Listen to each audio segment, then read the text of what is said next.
Well, I am so excited to be back here with Melissa. Melissa Graham, it is such an honor to have you here on our show. Thank you for joining us on this platform. Hi, Cindy. Thank you for having me. Amazing. Well, without further ado, Melissa, I want to get right into it. You are such an incredible source of inspiration. You are an activist, a writer, an influencer, and you speak of resisting oppression, writing a revolution. One of your most popular blogs to date was the Invisible Backpack of Able-Bodied Privilege Checklist. Can you tell us about that? Yeah, so that was actually a blog post that I wrote quite a while ago. I never expected it to have the popularity that it's had. It's being used in college and university courses and all kinds of different places. And it was just really, at the time, it was my way of trying to highlight some of the experiences that disabled people have that able-bodied people might not notice in their day-to-day experiences. But it was written in such a way that I think it was easily digestible for people. It's something they could easily understand. And so it took off, and it's been kind of carrying my blog for a while, to be honest, but I'm glad to see that it's getting the attention that it's getting. Oh, absolutely. I mean, you were able to make the invisible visible, and that's what it's all about. You know, your gift of writing, being able to raise awareness, open people's eyes to the realities of what it's like. Julia, did you have any comments about this? I do. Melissa, I love listening to your stories and about listening to your stories about how you are standing up in the community. Thank you. Oh, it's my pleasure. What I love most to do is engage with the community and help other people find their voice and find a way of speaking out in the community too. My biggest thing that I'm most proud of is the Toronto Disability Pride March that I've organized every year for the past decade. And the biggest feature of that march isn't so much that I get a chance to speak, but that other people have an opportunity to speak and speak to their experience. Absolutely. And speaking to that, what are some of the key issues that you've found that have come out in those marches?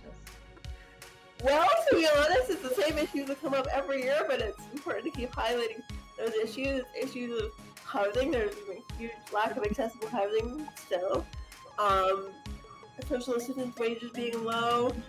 Lack of accessible transit. And in general, like public perception of people with disabilities is still not where we want it to be. Which is why it's important that the march makes these issues and disabled people so visible in that experience. Absolutely. Now, you are a founder and organizer of that, and it's just incredible that you've been able to do that. But in addition to that, you are also involved with the Center for Independent Living in Toronto. Talk to us about that.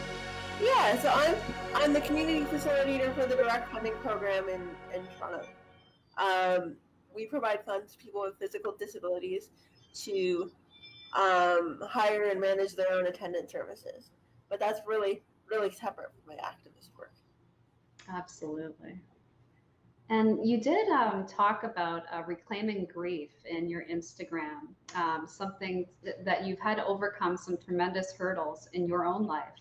Can you please elaborate for our viewers what reclaiming grief looks like? Well, in 2019, I had some experience in my life where I really had to go through a grief process. Unfortunately, right before the pandemic hit, and I really had to learn a lot for myself how to build myself back up again, and and just try to figure out who I was without the person in my life that I had before. So that to me, it's been quite a journey. I wouldn't say that I'm all the way through it yet, but it's something that we don't talk enough, I think, as a community about grief and what that looks like, especially within the disability community, where people unfortunately still tend to pass away younger than able-bodied folks, and we tend to lose people faster, and we don't always create those spaces to talk about what that's like with each other, and I think that's really important. Absolutely. Thank you so much for sharing that with us. Julia, did you have anything you wanted to add to that? I do. Melissa, have you ever given talks to Northern Ontario communities? Well, I used to live in Thunder Bay many years ago. I haven't lived in Northern Ontario for a while. I don't remember giving any talks there because I was still doing post-secondary while I was there. But I know a lot of disability activists in that area that give talks on related issues. Absolutely. Amazing. Well, that is a great question to leave viewers on. We are going to take a quick commercial break, and then we are going to touch base and find out a little more about what is going to be happening in the near future with Melissa.